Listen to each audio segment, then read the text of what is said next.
At first glance, it looks like the US and China are locked in a brutal financial standoff. But to understand this economic tug-of-war, we need to rewind a few decades. Right now, both sides are playing hardball. The US is burdened with $35 trillion in debt and facing de-dollarization, yet it's raised interest rates to 5.5%. Meanwhile, China is enduring a sluggish real estate sector and a stagnant stock market, but still refuses to aggressively cut rates, instead slowly dripping liquidity like squeezing toothpaste. So what exactly are they fighting over? To answer that, we have to go back to the origins of US-China trade relations.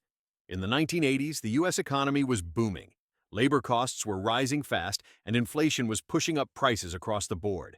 To cut costs and tame inflation, the US began outsourcing low-end manufacturing, searching the globe for cheap labor. At the same time, China was in a quiet phase of industrial development, rich in labor but lacking capital and technology. The timing was perfect. The US provided money and tech. China supplied manpower and factories. This kicked off over 2 decades of economic cooperation. China manufactured massive amounts of goods and sold them to the US. In return, the US printed mountains of dollars, which flowed into China. America's money helped absorb China's goods, solving China's deflation problem. China's goods supported the US dollar, reducing inflation risk. It was a win-win, clear division of labor, mutual benefit. But in the 21st century, everything changed. No new industrial revolution was in sight. The old tech dividend was drying up.